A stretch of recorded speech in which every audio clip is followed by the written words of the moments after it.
So many of us, we need to go back. Sometimes you look at your mother, you try to figure out why I act like this. So you start studying your mom. Then you realize, dang, she didn't get it. I can't study my mama. I gotta go back a little further.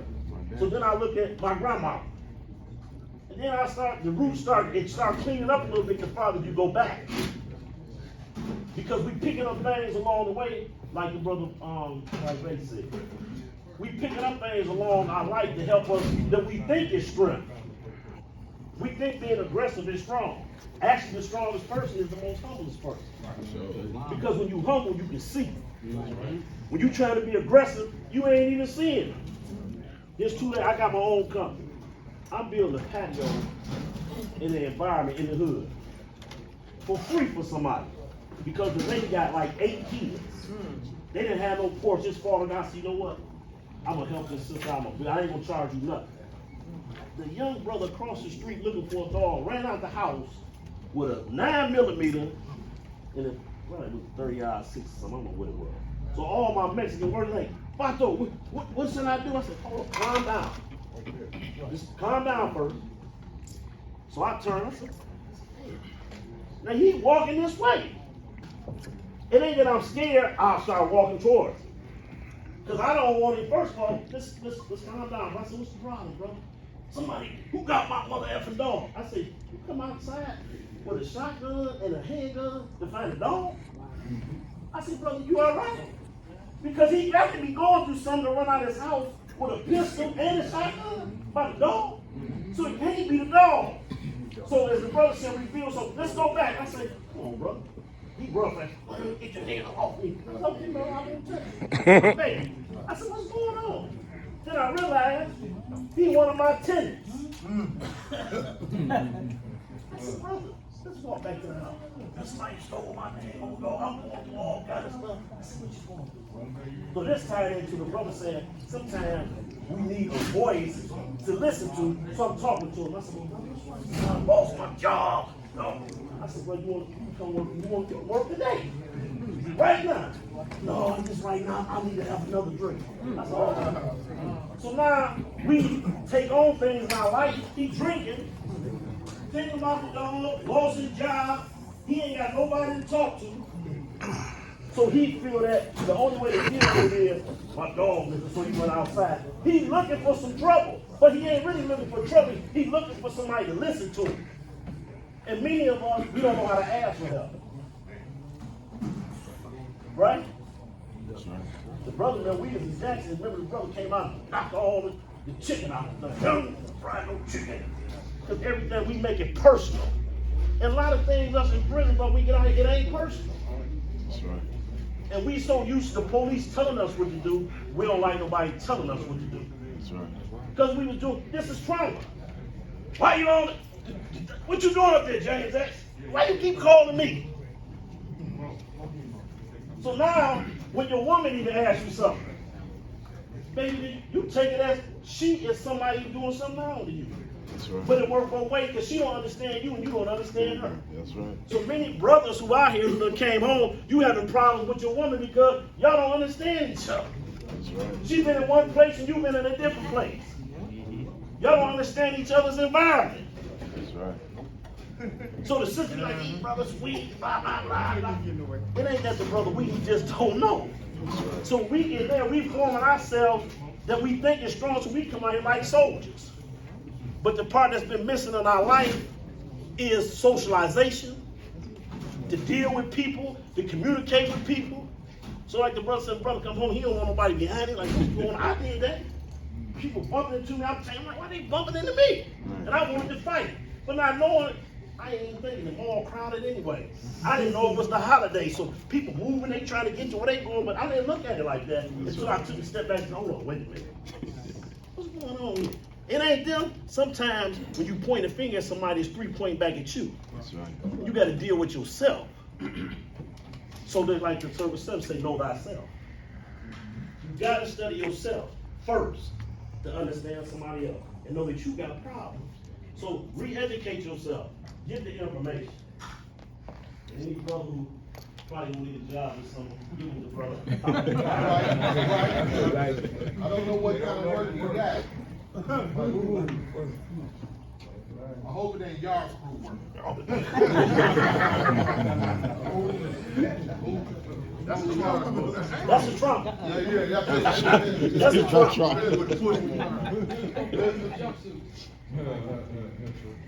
Well, sister, you have something? Okay, well, let's get this sister like this. Oh, that's the trunk. That's a trunk. Her mouth said one thing. She realized I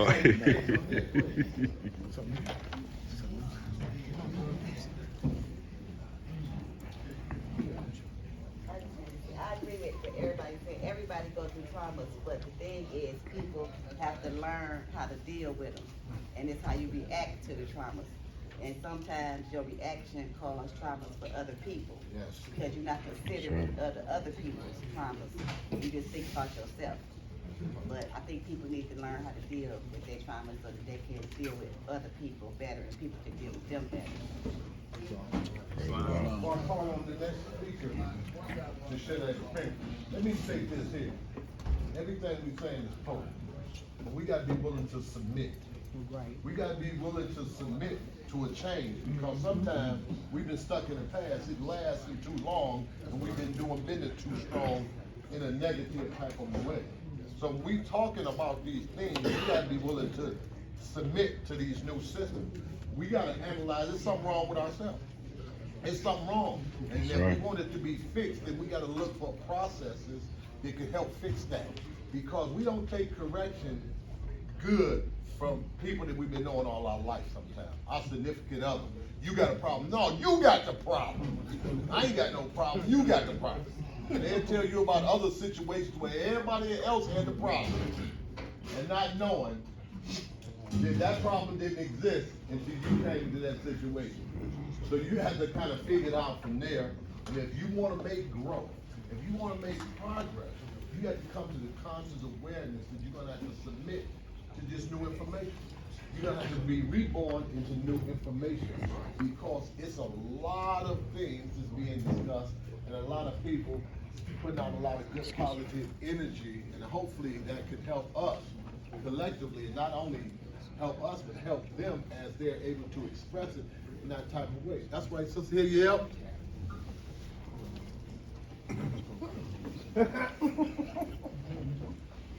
Islam.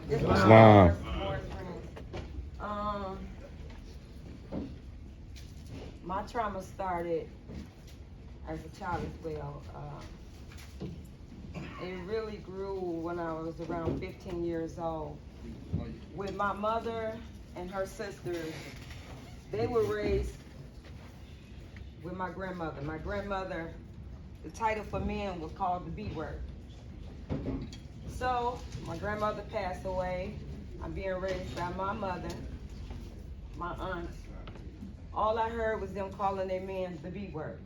You know, and the men accepted this.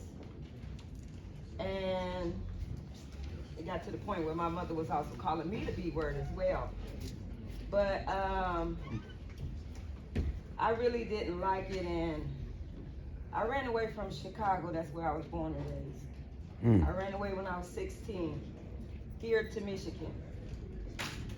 A few months later, I met my children's father, who I have 6 children by today. But at that time, 16 going on 17 years old, this is a 21-year-old man who's living with his mother.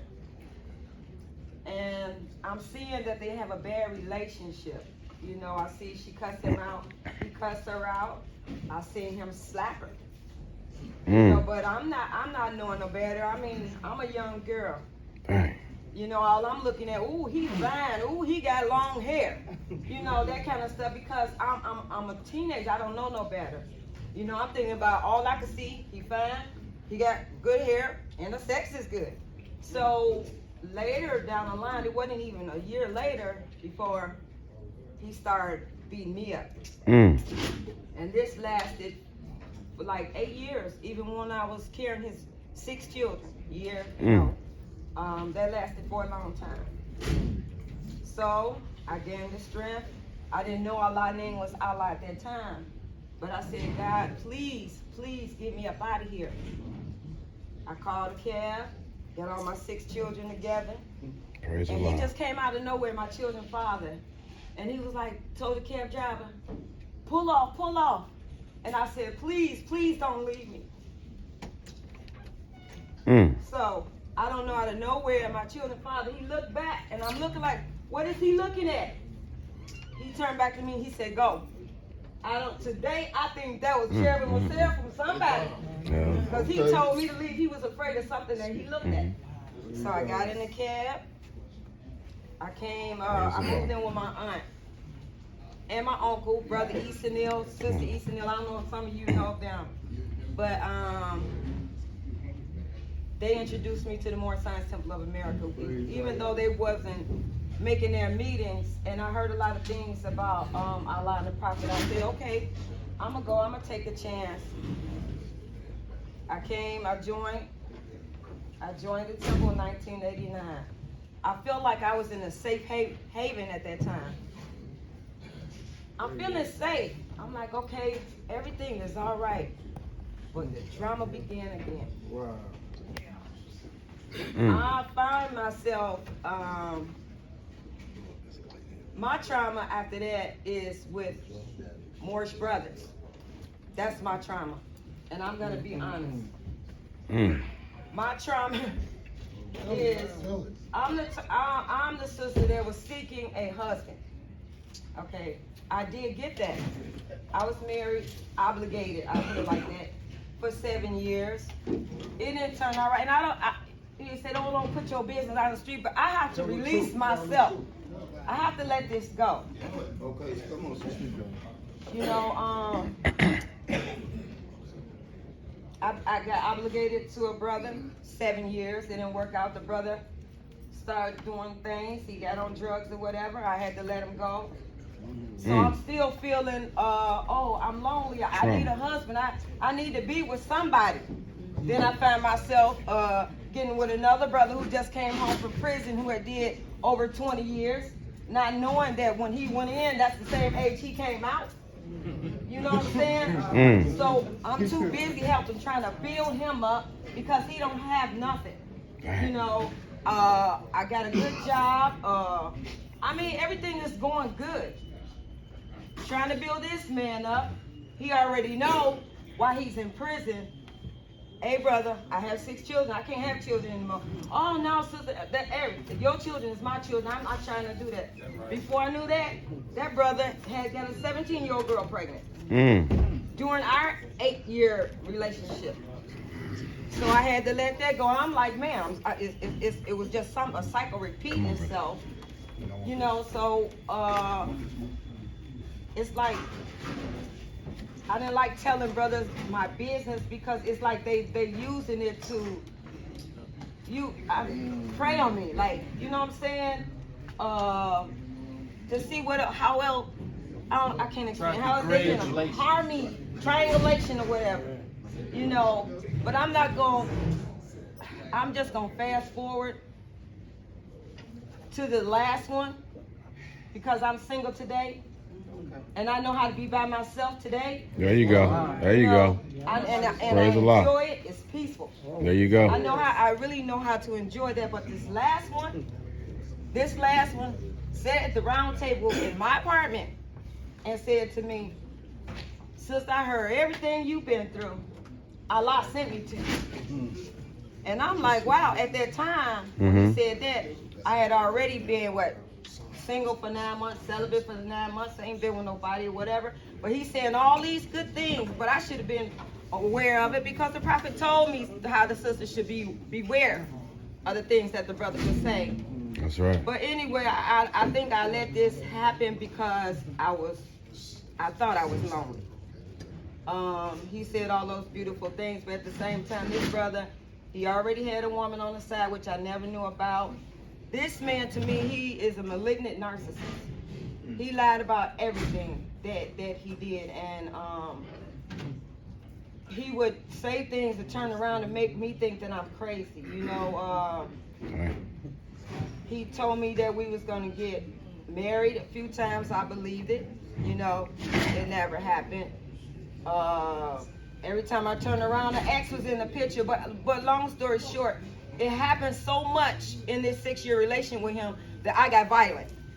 So it went back, it triggered me. I went back to with my mother with the men. Now, I'm not this Moabitess no more. I'm not that no more. Now I'm like, you be.